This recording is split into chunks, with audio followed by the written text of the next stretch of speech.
La estructura perversa es un concepto que proviene del psicoanálisis y se refiere a un tipo de organización psíquica en la cual el sujeto encuentra placer o satisfacción a través de la transgresión de normas, leyes o prohibiciones fundamentales.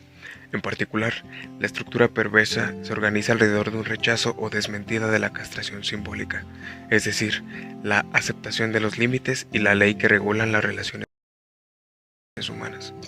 Algunas características principales de la estructura perversa son la negación de la falta o la castración simbólica, la relación con la ley, el otro como objeto de goce, fantasías específicas y relación con el deseo. Les presentaré las principales características de la estructura perversa. En la perversión, la relación con la ley es ambivalente y la persona no la rechaza por completo, como podría suceder como con la psicosis, sino que busca demostrar sus fallas o contradicciones. El sujeto que es perverso no actúa como alguien que desconoce la ley, sino más bien como quien la transgrede deliberadamente para poder exponer su inconsistencia. Un aspecto central es la posición que adopta frente al deseo, mientras que en otras estructuras como en la neurótica hay un conflicto interno entre el deseo y la prohibición. En la perversión es diferente, el sujeto se coloca como el objeto que provoca o satisface el deseo del otro. En los términos psicoanalíticos, el perverso asume el lugar del objeto causa de deseo, colocándose en una posición en la que busca controlar o manipular lo que el otro desea. Otra característica es que para el sujeto perverso la fantasía no es solo un refugio psíquico, sino que es un guión que organiza su realidad. Y estos se repiten constantemente en su vida, a menudo, y en forma de actos que parecen desafiantes o transgresores. No necesariamente tienen que ver con prácticas sexuales, aunque muchas veces se expresan a través de ellas. Lo que define al perverso es cómo el sujeto busca obtener placer al desestabilizar o confrontar al otro, poniéndose a sí mismo como indispensable en esta dinámica. En la perversión, el sujeto reconoce la ley, pero la utiliza como un instrumento para sus propios fines. El concepto de estructura perversa proviene del psicoanálisis, precisamente de la corriente lacaniana. Sin embargo, en el DSM lo podemos encontrar categorizando ciertos comportamientos bajo los trastornos parafílicos, como lo son el fetichismo, voyeurismo o masoquismo.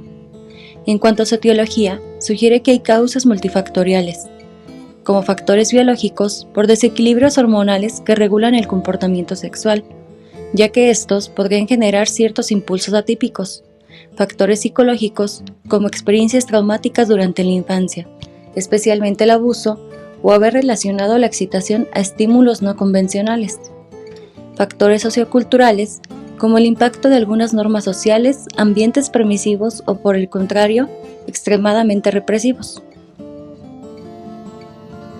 La primera manifestación clínica de la estructura perversa sería, por ejemplo, una persona que busca el placer a través de controlar y dominar a los demás sin importarle el daño que pueda causarles. En términos más técnicos, es una organización psíquica donde el sujeto busca el goce de manera desadaptada, negando la castración simbólica y buscando un placer ilimitado. Las personas con una estructura perversa pueden presentar una variedad de comportamientos, entre los que destacan la manipulación, la falta de empatía, la explotación y el encanto superficial. En cuanto a la sexualidad,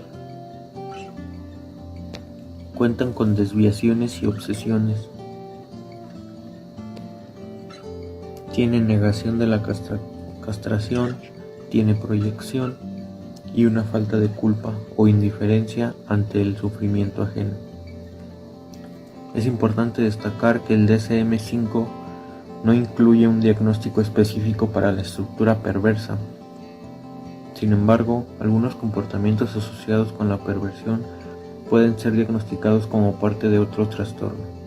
Por ejemplo, el trastorno narcisista de la personalidad, el trastorno antisocial de la personalidad y el trastorno límite de la personalidad. Respecto a los enfoques de tratamiento de la estructura perversa, tenemos 4.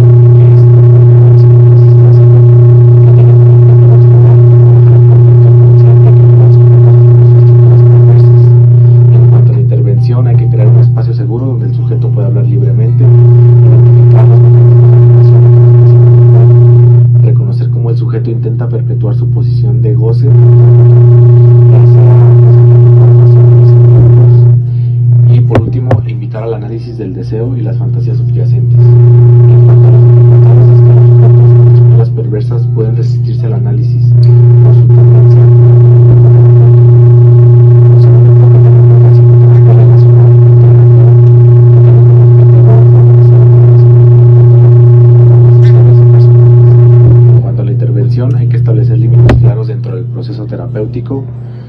trabajar la empatía y el impacto de acciones de los demás, especialmente si hay dinámicas que implican la conexión y explorar el papel del terapeuta como representante del otro simbólico, y como el paciente hacia la posición afectiva.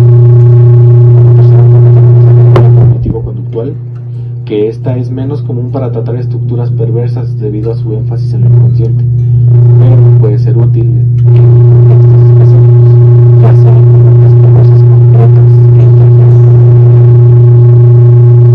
Pues como objetivo tiene modificar patrones conductuales y mejorar habilidades interpersonales. En cuanto a la intervención, son técnicas de regulación emocional, manejo de impulsos y reestructuración cognitiva de creencias adaptativas. Por último, tenemos las intervenciones multidisciplinarias, que son en casos que involucran conductas antisociales o legales. En estas pueden participar otros profesionales como trabajadores sociales, médicos psiquiatras o terapeutas familiares. Hablando del pronóstico de la estructura perversa puede depender de varios factores. El primero es el grado de rigidez psíquica. Las estructuras más rígidas tienden a ser más resistentes al cambio. La segunda es la capacidad de ensayo. Los sujetos con mayor disposición para reflexionar sobre su funcionamiento interno pueden explorar mejor. La tercera es la relación con la realidad. Si el sujeto puede mantener vínculos funcionales y límites claros en su vida cotidiana, el pronóstico puede mejorar. Y el cuarto factor es la motivación para el cambio. La decisión de iniciar un proceso terapéutico suele estar influida por presiones externas, pero cuando la motivación se internaliza, los resultados suelen ser más positivos. En general, el tratamiento no busca curar la perversión como si fuera una patología en sí misma, sino permite que el sujeto encuentre formas de vivir su deseo, sin generar daño para sí mismo ni para otros. En el caso clínico, tenemos a Pedro, un hombre de 38 años. Es referido a consulta tras ser acusado repetidamente de acoso laboral en su empresa. Los relatos de sus colegas describen comportamientos como el envío de correos electrónicos intimidantes, la burla pública de errores ajenos y el uso sistemático de su posición para poder humillar a otros. En las sesiones, Pedro admite estos hechos sin mostrar remordimiento, justificándolos como una manera de mantener a todos en su lugar. Al explorar su historia personal, se encuentra que desde joven ha tenido un patrón de comportamiento de desafío hacia figuras de autoridad, burlándose de sus profesores y aprovechándose de compañeros vulnerables. En las entrevistas, Pedro reconoce las normas sociales, pero actúa en contra de ellas de forma consciente, posicionándose como alguien que disfruta rompiendo esas reglas y exponiendo la hipocresía del sistema. Su discurso está marcado por una constante negación de la falta, derivada hacia la culpa de otros. En términos relacionales, busca constantemente colocar al otro en una posición de inferioridad, obteniendo placer al confrontar y vulnerar límites.